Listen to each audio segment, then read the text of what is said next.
میرے لیے انتہائی واجب الاحترام معزز سامعین اور میرے عزیز دوستوں، بزرگوں اور ساتھیوں،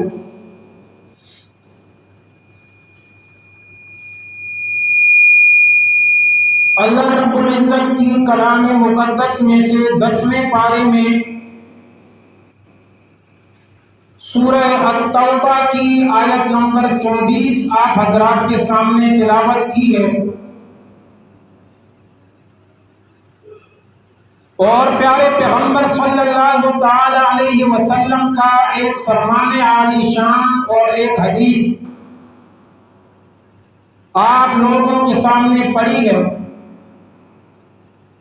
اللہ تعالیٰ سے دعا ہے کہ اللہ پاک مجھے اس آیت کا اور اس حدیث کا صحیح مفہوم بیان کرنے کی توفیق عطا فرمائے، اور بیان کرنے کے بعد مجھے اور آپ سب کو اس پر عمل کرنے کی توفیق عطا فرمائے۔ سامعین محترم، دائرہ اسلام میں داخل ہونے کے لیے اور مسلمانوں کی جماعت میں شامل ہونے کے لیے ہر شخص کو اور ہر آدمی کو ایک کلمے کا اقرار کرنا ضروری ہے۔ اگر کوئی آدمی مسلمان بننا چاہتا ہے، دائرہ اسلام میں داخل ہونا چاہتا ہے، تو اس کے لیے ایک کلمے کا اقرار کرنا ضروری ہے، جس کو کلمہ طیبہ کہتے ہیں، لا الہ الا اللہ محمد رسول اللہ۔ اس کلمے کے 2 حصے اور 2 جزء ہیں۔ پہلا حصہ ہے اس کلمے کا لا الہ الا اللہ، اور اس کلمے کا دوسرا حصہ ہے محمد الرسول اللہ۔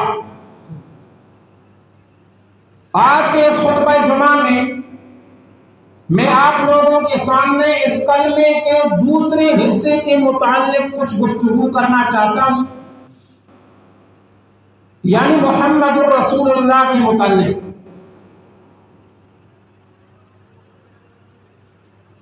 مسلمانوں کی جماعت میں شامل ہونے کے لیے اور دائرہ اسلام میں داخل ہونے کے لیے جس آدمی نے یہ کلمہ پڑھا، لا الہ الا اللہ محمد الرسول اللہ کا اقرار کیا، تو جو آدمی اقرار رسالت کر لیتا ہے اور جو آدمی یہ کلمہ پڑھ کر آپ صلی اللہ تعالی علیہ وسلم کی نبوت کی شہادت اور گواہی دے دیتا ہے کہ میں آپ صلی اللہ تعالی علیہ وسلم کو اللہ کا نبی مانتا ہوں، اللہ کا رسول مانتا ہوں، اب آپ لوگوں کا کیا خیال ہے کہ جو آدمی اقرار رسالت کر لیتا ہے اور اس بات کی گواہی اور شہادت دے دیتا ہے کہ جس ہستی کا نام محمد ہے صلی اللہ تعالی علیہ وسلم، میں اس ہستی کو اور اس شخصیت کو اللہ کا نبی اور اللہ کا رسول مانتا ہوں، تو یہ اقرار رسالت کر لینا اور کلمے میں آپ صلی اللہ تعالی علیہ وسلم کی نبوت کی گواہی اور شہادت دے دینا،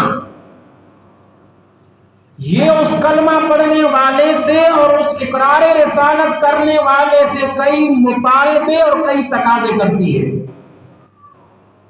ایسا نہیں ہے کہ بس انسان نے کلمہ پڑھ لیا، لا الہ الا اللہ محمد رسول اللہ کا اقرار کر لیا اور وہ کہے کہ میرا کام ہو گیا۔ بس اقرار رسالت کرنا اور اس بات کی گواہی دینا کہ جس ہستی کا نام محمد ہے صلی اللہ تعالی علیہ وسلم، میں اس کو اللہ کا رسول مانتا ہوں، اللہ کا نبی مانتا ہوں، اب یہ اقرار کرنا اس اقرار کرنے والے سے کئی مطالبے کرتی ہے، کئی تقاضے کرتی ہے۔ اس خطبہ جمعہ میں شاید وہ سارے تقاضے اور مطالبات آپ کے سامنے بیان نہ کر سکوں۔ پہلا تقاضا، پہلا مطالبہ جو اقرار رسالت اور رسالت کی گواہی اور شہادت دینے والے سے یہ اقرار رسالت پہلا مطالبہ کرتی ہے کہ جس ہستی کو تو نے نبی مانا ہے، جس شخصیت کو تو نے اللہ کا پیغمبر اور رسول مانا ہے، پہلا مطالبہ یہ ہے، پہلا تقاضا اقرار رسالت کا یہ ہے کہ اب 14 طبقوں سے بڑھ کر، ساری کائنات سے بڑھ کر، اپنے ماں باپ سے بڑھ کر، اپنی اولاد سے بڑھ کر، اپنے مکان، کوٹھیاں، بلڈنگیں، اپنی مال و دولت اور جائیداد اور زیور، حتیٰ کہ اپنی عزت اور اپنی جان سے بھی بڑھ کر اب تو نے محبت اور پیار کرنا ہے اس شخصیت کے ساتھ۔ یہ اقرار رسالت کا پہلا مطالبہ ہے، پہلا تقاضا ہے کہ جس ہستی کو تو نے اللہ کا نبی مانا، اللہ کا رسول مانا، اب ساری کائنات سے بڑھ کر تو نے اس سے محبت کرنی ہے، 14 طبقوں سے بڑھ کر، اپنے والدین سے، اپنی اولاد سے، اپنے مال و دولت اور جائیداد سے بڑھ کر، اپنے مکان، کوٹھیاں، بلڈنگیں اور زیور، حتیٰ کہ اپنی جان اور اپنی عزت سے بھی بڑھ کر اب اس آدمی کو محبت کرنی ہے، پیار کرنا ہے اس شخصیت کے ساتھ جس کو تو نے اللہ کا نبی اور رسول مانا۔ یہ اقرار رسالت کا پہلا مطالبہ ہے۔ جو آدمی کلمے میں اقرار رسالت کر لینے کے بعد اور آپ صلی اللہ تعالی علیہ وسلم کو اللہ کا رسول اور نبی مان لینے کے بعد سب سے زیادہ محبت اور سب سے زیادہ پیار آپ صلی اللہ تعالی علیہ وسلم کے ساتھ نہیں کرتا، وہ آدمی اللہ کے ہاں مومن نہیں سمجھا جائے گا۔ اللہ بھی ایسے آدمی کو مومن ماننے کے لیے تیار نہیں، اور خود نبی پاک صلی اللہ تعالی علیہ وسلم بھی ایسے شخص کو مومن ماننے کے لیے تیار نہیں۔ اسلام کا ابتدائی زمانہ ہے، یہ جو میں نے آپ کے سامنے خطبے میں حدیث پڑھی ہے، ذرا اس حدیث کا مفہوم اور معنی سمجھیں۔ آپ صلی اللہ تعالی علیہ وسلم کیا فرما رہے ہیں؟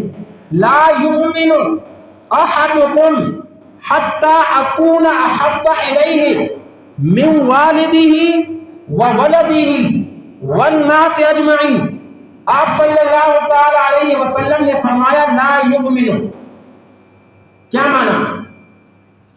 کوئی آدمی مومن نہیں بن سکتا، لا یؤمن، کوئی بندہ مومن نہیں بن سکتا، احدکم، تم میں سے کوئی ایک، لا یؤمن احدکم، تم میں سے کوئی آدمی اس وقت تک مسلمان اور مومن نہیں بن سکتا، چاہے وہ عالم ہے، چاہے وہ جاہل ہے، چاہے وہ پیر ہے، چاہے وہ اس کا مرید ہے، کوئی بندہ تم میں سے اس وقت تک مسلمان اور مومن نہیں ہو سکتا حتی اکون احب الیہ، یہاں تک کہ وہ مجھ سے سب سے زیادہ محبت نہ کرے۔ کن کن سے؟ من والدہ، اپنے والدین سے بھی زیادہ، وولدہ، اپنی اولاد سے بھی زیادہ، والناس اجمعین، اور پوری دنیا کے انسانوں سے زیادہ۔ آپ صلی اللہ تعالی علیہ وسلم نے فرمایا تم میں سے کوئی آدمی اس وقت تک مومن اور مسلمان نہیں بن سکتا جب تک وہ مجھ سے، اپنے والدین سے بھی بڑھ کر، اپنی اولاد سے بھی بڑھ کر، والناس اجمعین، اور پوری سارے انسانوں سے بڑھ کر مجھ سے زیادہ محبت نہیں کرتا، فرمایا وہ بندہ مومن نہیں۔ تو اقرار رسالت کا یہ پہلا مطالبہ ہے، پہلا تقاضا ہے کہ جب ہم نے کلمے میں آپ صلی اللہ تعالی علیہ وسلم کی رسالت کا اقرار کر لیا، ہم نے یہ تسلیم کر لیا اور مان لیا کہ آپ صلی اللہ تعالی علیہ وسلم اللہ کے رسول ہیں، اللہ کے نبی ہیں، تو اب اقرار رسالت ہم سے پہلا مطالبہ یہ کرتی ہے کہ اب ہم نے ہر چیز سے بڑھ کر محبت اور پیار کرنا ہے آپ صلی اللہ تعالی علیہ وسلم کے ساتھ۔ اسلام کا ابتدائی زمانہ ہے، نبی پاک صلی اللہ تعالی علیہ وسلم حضرت عمر رضی اللہ تعالی عنہ کے ساتھ بیٹھے ہوئے، آپ صلی اللہ تعالی علیہ وسلم اچانک حضرت عمر رضی اللہ تعالی عنہ سے پوچھتے ہیں کہ اے عمر، تم مجھ سے کتنی محبت کرتے ہو؟ ابتدائی زمانہ اسلام کا، آپ صلی اللہ تعالی علیہ وسلم نے حضرت عمر رضی اللہ تعالی عنہ سے پوچھا کہ اے عمر، تمہیں مجھ سے کتنی محبت ہے؟ حضرت عمر رضی اللہ تعالی عنہ نے کہا یا رسول اللہ، میں آپ کے ساتھ بہت زیادہ محبت کرتا ہوں۔ آپ صلی اللہ تعالی علیہ وسلم نے پوچھا کہ اے عمر، اپنے والدین سے بھی زیادہ مجھ سے محبت کرتے ہو؟ حضرت عمر رضی اللہ تعالی عنہ نے فرمایا یا رسول اللہ، میں آپ کے ساتھ اپنے والدین سے بھی زیادہ محبت کرتا ہوں۔ آپ نے پھر پوچھا اے عمر، کیا آپ مجھ سے اپنی اولاد سے بھی زیادہ محبت کرتے ہو؟ حضرت عمر نے فرمایا یا رسول اللہ، میں آپ کے ساتھ اپنی اولاد سے بھی زیادہ محبت کرتا ہوں۔ آپ نے پوچھا کیا آپ میرے ساتھ اپنے مال، دولت، جائیداد سے بھی بڑھ کر محبت کرتے ہو؟ حضرت عمر نے فرمایا یا رسول اللہ، میں آپ کے ساتھ اپنے مال، دولت، جائیداد سے بھی زیادہ محبت کرتا ہوں۔ آپ نے پوچھا کہ اے عمر، کیا آپ مجھ سے اپنی جان سے بھی زیادہ محبت کرتے ہو؟ اب ابتدائی زمانہ ہے اسلام کا، آپ نے پوچھا کہ عمر، کیا تجھے مجھ سے اپنی جان سے بھی زیادہ محبت ہے؟ اب جو بات حضرت عمر رضی اللہ تعالیٰ عنہ کے دل میں تھی اس کو زبان پر لائے۔ حضرت عمر نے فرمایا یا رسول اللہ، اپنی جان سے تو زیادہ محبت نہیں کرتا آپ سے۔ جو بات حضرت عمر کے دل میں تھی اس کو زبان پر لائے۔ ابتدائی زمانہ ہے، آپ نے فرمایا کہ عمر، کیا آپ مجھ سے اپنی جان سے بھی زیادہ محبت کرتے ہو؟ حضرت عمر نے فرمایا یا رسول اللہ، اپنی جان سے تو بڑھ کر میں آپ سے محبت نہیں کرتا۔ آپ صلی اللہ تعالی علیہ وسلم نے فرمایا کہ اے عمر، مجھے کعبے کے رب کی قسم ہے، جب تک کوئی بندہ مجھ سے اپنی جان سے بھی زیادہ محبت نہیں کرتا، وہ بندہ اللہ کے ہاں مومن تصور نہیں کیا جائے گا، وہ آدمی اللہ کے ہاں مومن نہیں سمجھا جائے گا۔ جب آپ نے یہ فرمایا تو حضرت عمر رضی اللہ تعالی عنہ نے ایک لمحہ اور ایک لحظہ ضائع کیے بغیر کہا یا رسول اللہ، میں آپ کے ساتھ اب اپنی جان سے بھی زیادہ محبت کرتا ہوں۔ تو آپ صلی اللہ تعالی علیہ وسلم کا فرمان آپ لوگوں نے سن لیا۔ آپ نے فرمایا لا یؤمن احدکم حتی اکون احب الیہ من والدہ وولدہ والناس اجمعین۔ آپ نے فرمایا تم میں سے کوئی آدمی اس وقت تک مومن نہیں ہو سکتا جب تک وہ مجھ سے، اپنے ماں باپ سے زیادہ، اپنی اولاد سے زیادہ، حتیٰ کہ ساری خلقت سے زیادہ مجھ سے محبت نہیں کرتا۔ اب میں آپ کو قرآن پاک کی سورہ توبہ کی آیت نمبر 24 سنانے لگا ہوں، جو میں نے خطبہ میں آپ لوگوں کے سامنے پڑھی ہے۔ اس آیت میں اللہ تعالیٰ نے 8 ایسی چیزوں کو گنا جن سے انسان فطری طور پر محبت کرتا ہے۔ 8 ایسی چیزوں کو اللہ نے اس آیت میں گنا ہے جن چیزوں سے فطرتاً انسان محبت کرتا ہے، پیار کرتا ہے۔ 8 محبتوں کو اللہ تعالیٰ نے اس آیت میں بیان کیا۔ فرمایا قل، اے میرے پیارے پیغمبر آپ کہہ دیجئے، ان کان آباؤکم، اگر تمہارے باپ دادا، ان کان آباؤکم، اگر تمہارے باپ دادا، و ابناؤکم، اور تمہارے بیٹے اور پوتے، و اخوانکم، اور تمہارے بھائی، و ازواجکم، اور تمہاری بیویاں، و عشیرتکم، اور تمہارا کنبہ، قبیلہ اور برادری اور خاندان، 4 چیزیں ہو گئی. سب سے پہلے اللہ نے گنا ماں باپ کو. ان کان آباؤکم، فرمایا اگر تمہارے ماں باپ، تمہارے باپ دادا، وابناؤکم، دوسرے نمبر پر تمہارے بیٹے اور پوتے اور تمہاری اولاد، واخوانکم، تیسرے نمبر پر تمہارے بھائی، وازواجکم، چوتھے نمبر پر فرمایا اور تمہاری بیویاں، اور 5ویں نمبر پر اللہ نے فرمایا وعشیرتکم، اور تمہارا خاندان، تمہاری برادری، کنبہ، قبیلہ، واموال اقترفتموها، 6 نمبر پر اللہ نے فرمایا واموال، اور تمہارے وہ مال، اقترفتموها، جس مال کو تم بڑی محنت کے ساتھ کماتے ہو.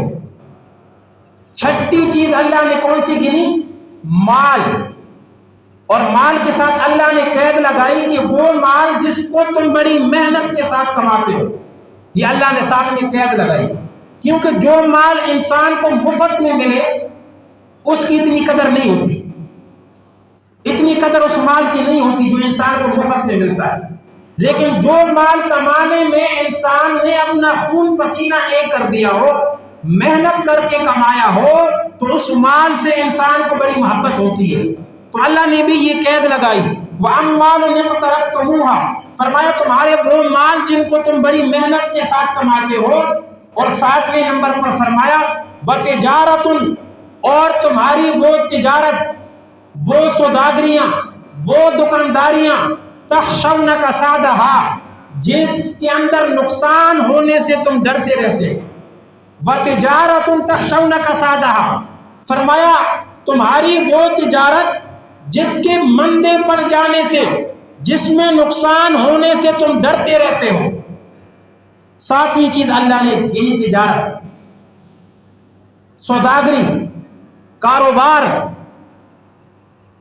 فرمایا تخشون کسادها، وہ کاروبار، وہ تجارت جس میں نقصان ہونے سے تم ڈرتے رہتے ہو کہ کہیں ہمیں اس تجارت میں اور اس کاروبار میں نقصان نہ ہو جائے.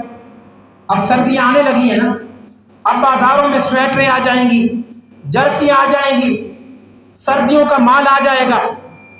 اب سردیاں آئیں اور سردیوں کا مال مارکیٹ میں آ جائے، بازار میں آ جائے، تاجر وہ سامان بازاروں میں لے آئیں اور سردیوں کا سیزن گزرنے لگے اور سردیوں کا مال نہ بکے، تو تاجر پریشان ہو جاتا ہے، دکاندار پریشان ہو جاتا ہے کہ اب تو میرا نقصان ہو جائے گا، اب تو انہوں نے اگلے سال تک بکنا کوئی نہیں، تو میرا نقصان ہو جائے گا.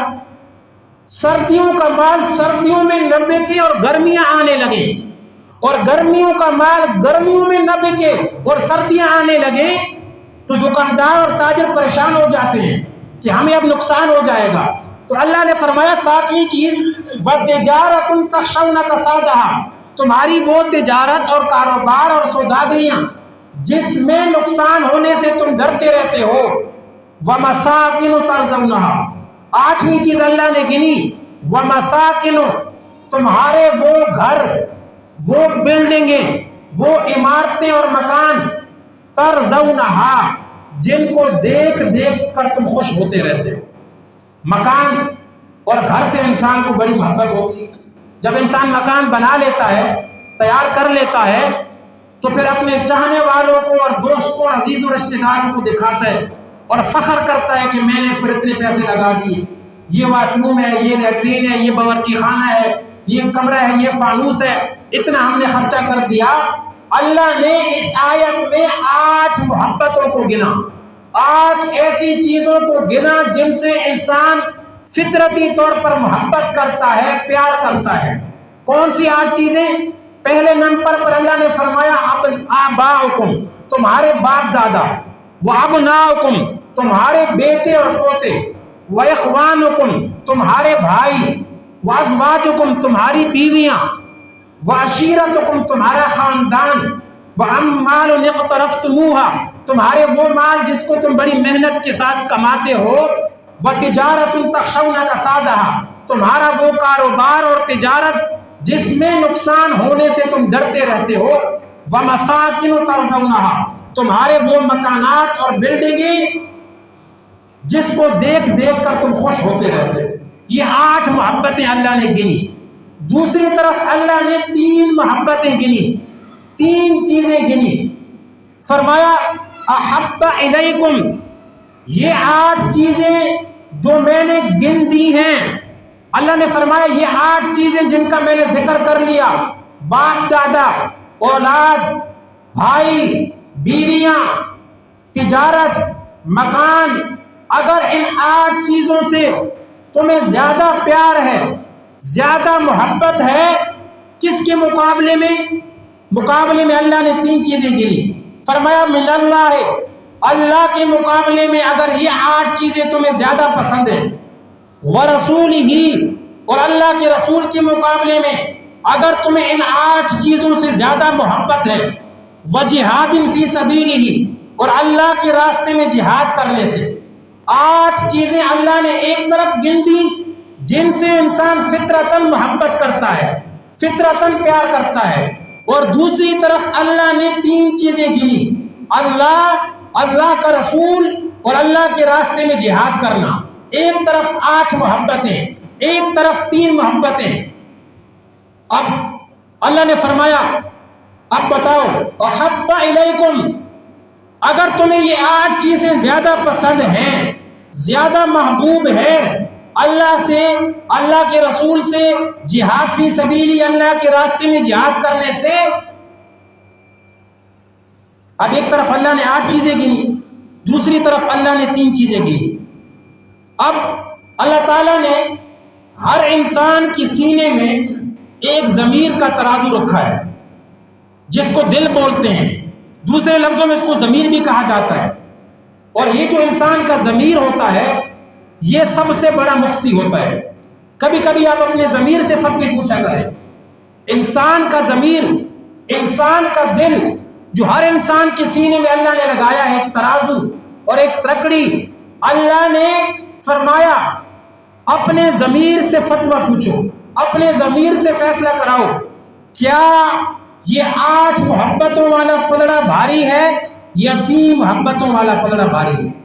ترازو کے ایک پلڑے میں 8 محبتیں رکھ دیجئے, ماں باپ, اولاد, مکان, بھائی, بیوی, کنبہ, قبیلہ, تجارت, ایک پلڑے میں ان 8 چیزوں کو رکھ دیجئے, اور دوسرے پلڑے میں 3 چیزوں کو رکھ دیجئے, اللہ, اللہ کا رسول اور اللہ کے راستے میں جہاد کرنا.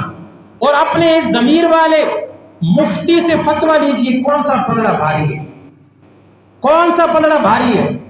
زبان تو جھوٹ بھی بول لیتی ہے, زبان تو غلط بیانی سے بھی کام لے لیتی ہے, ضمیر اس کو ملامت کرتا ہے. ہاتھ غلط کام کرتے ہیں, ضمیر ملامت کرتا ہے. آنکھ غلط دیکھتی ہے تو ضمیر ملامت کرتا ہے. انسان کا ضمیر سب سے بڑا مفتی ہے. ذرا اپنے ضمیر والے مفتی سے فتویٰ پوچھیے. ترازو کے ایک پلڑے میں 8 چیزوں کو رکھ دیجئے اور دوسرے پلڑے میں ان 3 چیزوں کو رکھ دیجئے, اور ہر بندہ, میں اور آپ, اپنے ضمیر والے مفتی سے فتویٰ لیجئے کون سا پلڑا بھاری نکلا. آج ہمیں ان 8 چیزوں سے محبت زیادہ ہے یا ان 3 چیزوں سے محبت زیادہ ہے؟ ذرا اپنے ضمیر سے فیصلہ خود لیجئے, کون سا پلڑا بھاری نکلا. اور جن لوگوں نے کہا کہ 3 والا پلڑا بھاری نکلا اور 8 والا پلڑا بھاری نہیں نکلا, تو وہ لوگ ذرا توجہ کے ساتھ جواب دیں گے.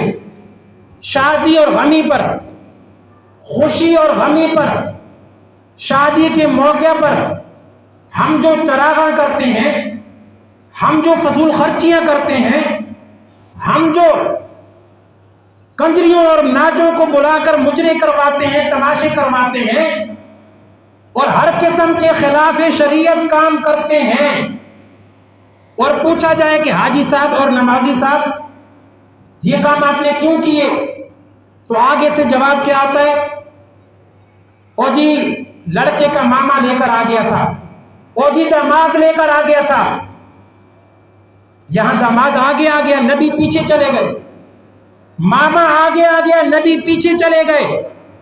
او جی کیا کریں، برادری میں ناک بھی تو رکھ لیے، برادری آگے آ گئی، نبی پیچھے چلے گئے۔ یہ جتنے بھی کام ہم شادیوں میں اور غمیوں میں کرتے ہیں خلاف شرع، ہم سب کو پتہ ہے کہ یہ شریعت میں نہیں ہے، پھر بھی ہم کرتے ہیں۔ کیوں کرتے ہیں؟ برادری کی وجہ سے۔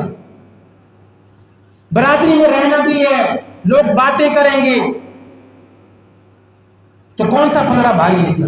اللہ نے اس آیت میں سورہ توبہ کی آیت نمبر 24 میں ایک طرف ان 8 چیزوں کو گنا، 8 چیزوں کو رکھا جن سے انسان فطرتاً محبت کرتا ہے۔ ابناؤکم، باپ دادا، اولاد، بھائی، بیویاں، مال، تجارت، مکان، فرمایا یہ 8 چیزیں ترازو کے ایک پلڑے میں رکھ دو اور ترازو کے دوسرے پلڑے میں اللہ کا رسول اور جہاد فی سبیلی اس کو رکھ دو، اور اس ضمیر والے ترازو کو ذرا اٹھائیے، توڑیے، کون سا پلڑا بھاری نکلا؟ آج ہم یہ نہیں کہہ سکتے کہ 3 والا پلڑا بھاری نکلا۔ آج ہم اس حمام میں سب ننگے ہیں۔ اللہ کا رسول اور اللہ کے راستے میں جہاد کرنا، ہمارے آج یہ والے پلڑے ہلکے ہیں، اور 8 والا جو پلڑا ہے وہ بھاری۔ شادی اور غمی پر، خوشی پر ہم سارے خلاف شریعت کام کرتے ہیں۔ کیوں کرتے ہیں؟ کہ برادری خفا ہو جائے گی، فلاں بندہ ناراض ہو جائے گا۔ یہ جذبہ کہ برادری پیچھے ہو اور نبی آگے ہو، ماں باپ پیچھے ہو اور نبی آگے ہو، بھائی پیچھے ہو اور نبی آگے ہو، یہ جذبہ آج ہمارے اندر موجود نہیں ہے۔ ہم نے اللہ اور اللہ کے نبی کو پیچھے کر دیا، برادری کو آگے کر دیا، اللہ اور اللہ کے نبی کو پیچھے کر دیا، بھائی کو آگے کر دیا۔ یہ جذبہ کہ اللہ اور اللہ کا نبی آگے ہو اور یہ 8 چیزیں پیچھے ہوں، اللہ اور اللہ کے رسول کی محبت آگے ہو اور ان 8 چیزوں کی محبت پیچھے ہو، یہ جذبہ ہمارے اندر آج موجود نہیں رہا۔ یہ جذبہ موجود تھا میرے نبی کے یاروں کے اندر، میرے نبی کے صحابہ کے اندر یہ جذبہ تھا۔ انہوں نے یہ ساری محبتیں پیچھے کر دی تھی، باپ پیچھے، بھائی پیچھے، والدین پیچھے، کنبہ قبیلہ برادری پیچھے، اللہ کا نبی آگے۔ صحابہ کے اندر یہ جذبہ موجود تھا کہ اللہ کا نبی آگے ہو، برادری پیچھے ہو، اللہ کا رسول آگے ہو، بھائی پیچھے ہو، اللہ کا رسول آگے ہو، والدین پیچھے ہو۔ یہ جذبہ صحابہ میں موجود۔ ایک مرتبہ اسلام اور کفر کی جو پہلی جنگ ہوئی تھی اس کا کیا نام تھا؟ غزوہ بدر، جنگ بدر۔ جنگ بدر میں کچھ کافر مارے گئے تھے اور کچھ کافر قتل کر کے، گرفتار کر کے مسلمانوں کی قید میں آ گئے تھے۔ تو جو گرفتار ہو کے مسلمانوں کی قید میں آ گئے تھے، بعد میں ان میں سے اکثر نے کلمہ پڑھ لیا، اسلام میں داخل ہو گئے تھے۔ تو ایک مرتبہ صحابہ اکرام آپس میں یوں بیٹھے ہوئے تھے اور آپس میں پرانی یادیں تازہ کرنے لگے۔ غزوہ بدر کا تذکرہ چھڑ گیا، غزوہ بدر کا ذکر کرنے لگے۔ صحابہ اکرام آپس میں بیٹھے ہوئے تھے، ان میں حضرت ابو بکر صدیق رضی اللہ تعالیٰ عنہ کے ایک بیٹے ہیں جن کا نام ہے عبد الرحمن بن ابی بکر۔ تو سارے صحابہ آپس میں بیٹھے ہوئے تھے، جنگ بدر کا واقعہ یاد کر رہے تھے۔ عبد الرحمن جو ابو بکر رضی اللہ تعالیٰ عنہ کے بیٹے ہیں، وہ کہنے لگے کہ اے ابا جان، جنگ بدر والے دن آپ کئی مرتبہ میری تلوار کی زد میں آئے تھے، لیکن میں نے تلوار روک لی تھی۔ یہ سمجھ کر کے باپ ہے، باپ کی شفقت سامنے آ گئی۔ ابا جان، کئی مرتبہ بدر کی لڑائی میں اور بدر کی جنگ میں آپ میری تلوار کی زد میں آ گئے تھے، لیکن میں نے یہ سمجھ کر کے باپ ہے، باپ کی شفقت سامنے آ گئی تو میں نے اپنی تلوار روک لی، نہیں چلائی۔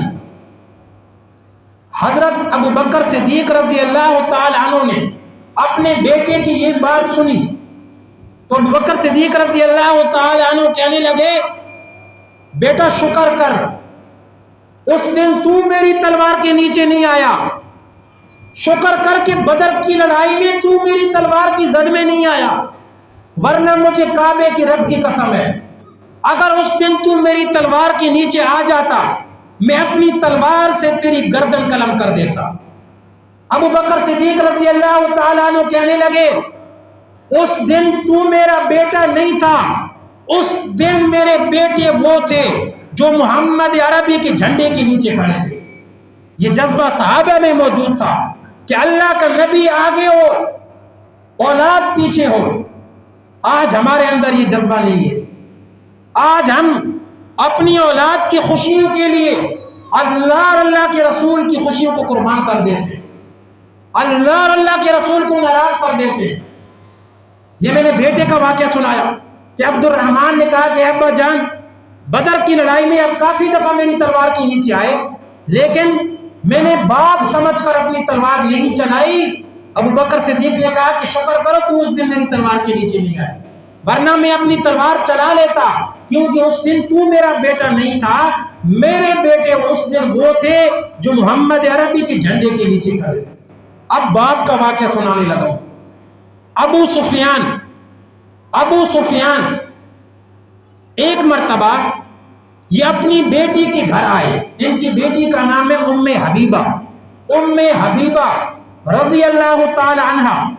یہ ابو سفیان کی بیٹی ہے اور امیر معاویہ رضی اللہ تعالی عنہ کی بہن ہے اور ام المومنین ہے، میرے نبی کی گھر والی ہے۔ ام المومنین حضرت ام حبیبہ رضی اللہ تعالی عنہ جو ابو سفیان کی بیٹی امیر معاویہ کی ہمشیرہ ہیں اور نبی پاک صلی اللہ تعالی علیہ وسلم کی گھر والی۔ ایک مرتبہ ابو سفیان اس وقت تک مسلمان نہیں ہوا تھا، اپنی بیٹی کے گھر آیا مکہ میں۔ 8 سال کے بعد ابو سفیان اپنی بیٹی ام حبیبہ کے گھر آیا۔ جو ہی گھر میں داخل ہوا تو نبی پاک صلی اللہ تعالی علیہ وسلم کا کھجور کی شاخوں سے بنا ہوا ایک بستر تھا۔ ام حبیبہ نے وہ بستر فوراً لپیٹ دیا، بستر بچھا ہوا تھا نا۔ ابو سفیان گھر آئے بیٹی کے گھر، ام حبیبہ نے فوراً وہ جو بستر بچھا ہوا تھا لپیٹ کر سائڈ پہ رکھ دیا۔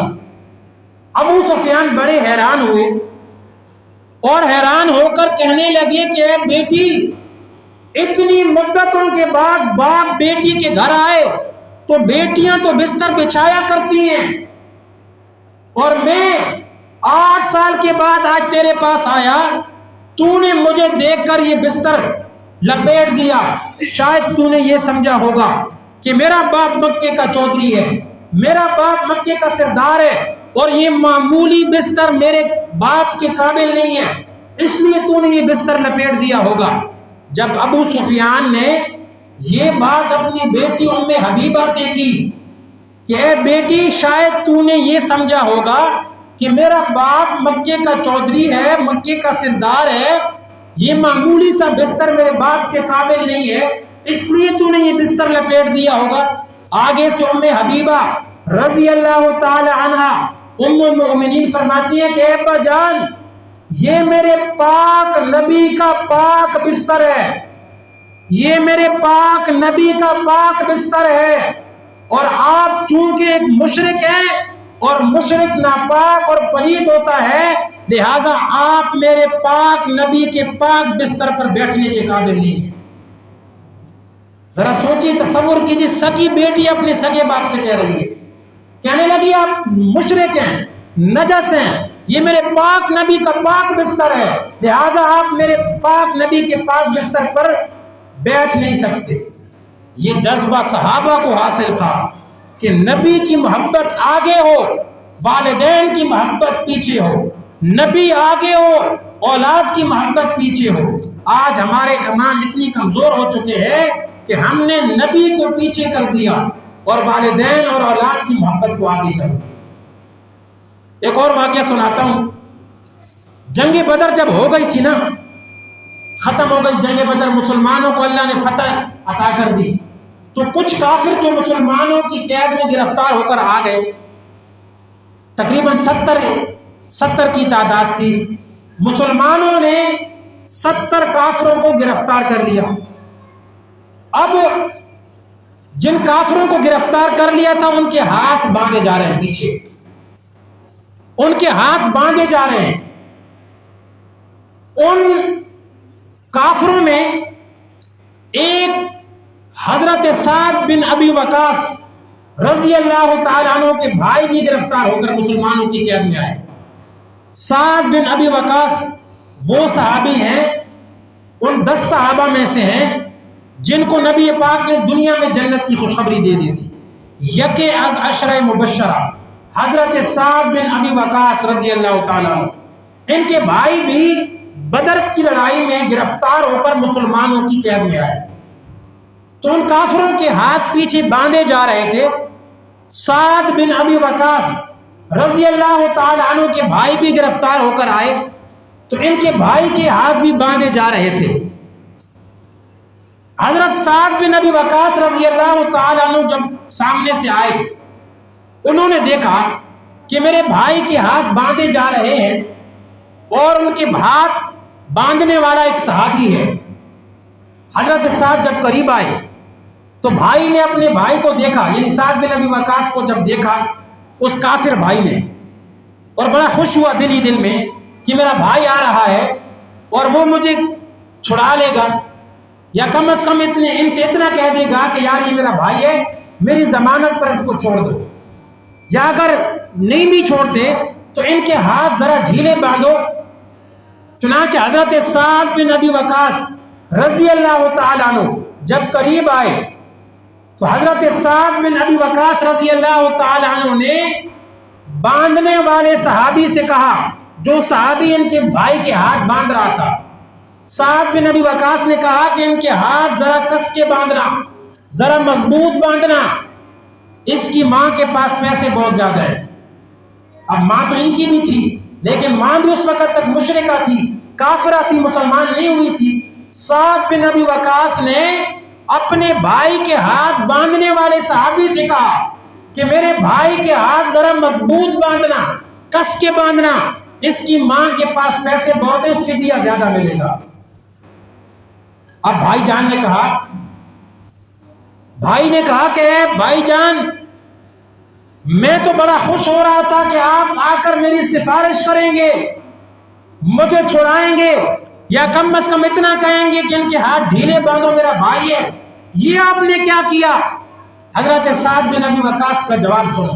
حضرت سعد بن ابی وقاص رضی اللہ تعالیٰ عنہ اپنے بھائی سے کہتے ہیں تو میرا بھائی نہیں ہے، باندھنے والا میرا بھائی ہے. تو میرا بھائی نہیں ہے، تیرے ہاتھ باندھنے والا صحابی میرا بھائی ہے.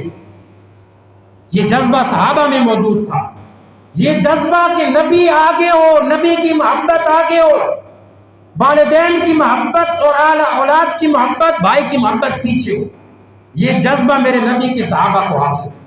تو عرض میں یہ کرنا چاہتا تھا کہ جس آدمی نے بھی کلمہ پڑھا لا الہ الا اللہ محمد الرسول اللہ، اس نے کلمے میں اقرار رسالت کیا کہ جس ہستی کا نام محمد ہے صلی اللہ تعالی علیہ وسلم، میں اس ہستی کو اور اس شخصیت کو اللہ کا نبی مانتا ہوں، اللہ کا پیغمبر اور رسول مانتا ہوں.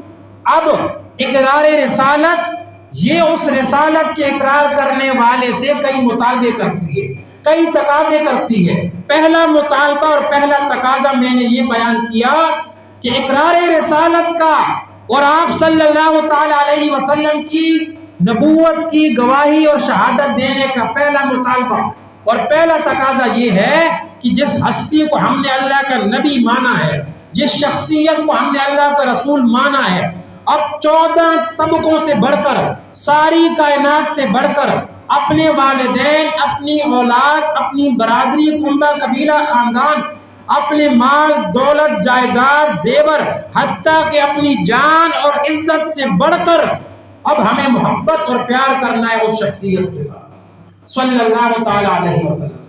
اب اس پر دلائل دینے کی کوئی ضرورت ہے؟ کوئی آدمی کہے کہ کوئی دلیل دو، کیوں نبی پاک سے سب سے زیادہ محبت ہونی چاہیے؟ اس پر دلائل دینے کی تو ضرورت نہیں ہے. لیکن پھر بھی اگر کوئی ہٹ دھرم یہ کہے کہ اس پر کوئی دلیل دو کہ کیوں نبی پاک صلی اللہ تعالی علیہ وسلم سے سب سے زیادہ محبت ہونی چاہیے، تو اس کو دلائل سے بھی ثابت کیا جا سکتا ہے۔ اس لیے کہ اس دنیا میں کئی مرتبہ میں نے بتایا، اس دنیا میں محبت کے کتنے اسباب ہوتے ہیں؟ تین اسباب ہوتے ہیں۔ اگر تین اسباب میں سے کوئی ایک سبب پایا جائے تو بندے کو دوسرے سے محبت ہو جاتی ہے۔ محبت کا پہلا سبب ہے خوبصورتی کا ہونا، جمال کا ہونا۔ انسان کی یہ فطرت ہے، انسان خوبصورت چیز سے مرتا ہے، حسین چیز سے اپنی جان دیتا ہے۔ انسان کی فطرت ہے، خوبصورت چیز سے، حسین چیز سے انسان محبت کرتا ہے، جان دیتا ہے، مرتا ہے۔ یہ محبت کا پہلا سبب ہے دنیا میں، تین اسباب میں سے۔ اگر خوبصورت ہونا، جمیل ہونا، حسین ہونا یہ خوبصورتی کا سبب ہے تو پھر بھی سب سے زیادہ بڑھ کر محبت ہونی چاہیے آپ صلی اللہ تعالی علیہ وسلم کے ساتھ، کیونکہ اس دنیا میں، اس پوری کائنات میں اور ان 14 طبقوں میں میرے نبی سے زیادہ خوبصورت کوئی نہیں، میرے نبی سے زیادہ حسین کوئی نہیں، ہمارے نبی سے زیادہ جمیل کوئی نہیں۔ آپ صلی اللہ تعالی علیہ وسلم کا حسن ساری کائنات سے بڑھ کر تھا۔ حضرت عائشہ صدیقہ رضی اللہ تعالی عنہ ام المومنین، ان کی طرف ایک شعر منسوب ہے، فرماتی ہیں لوامی زلیخہ لو رأینا جبینہ لعثرنا بالقطع القلوب علی الید۔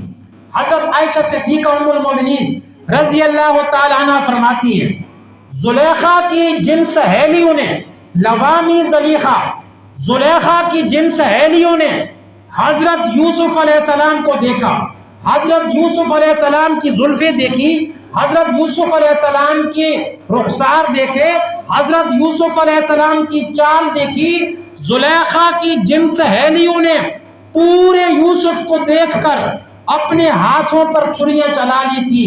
حضرت عائشہ فرماتی ہیں لوامی زلیخا لو رأینا جبینہ، اگر زلیخا کی وہ سہیلیاں میرے نبی کے صرف ماتھے کی سلوٹوں کو دیکھ لیتی، لو رأینا جبینہ، فرماتی ہیں کہ وہ جنہوں نے پورے یوسف کو دیکھ کر اپنے ہاتھوں پر چھریاں چلا لی تھی، اگر میرے نبی کے صرف ماتھے کی سلوٹیں دیکھ لیتی تو ہاتھوں پر چھریاں چلانے کی بجائے اپنے دلوں پر چھریاں چلا لیتی۔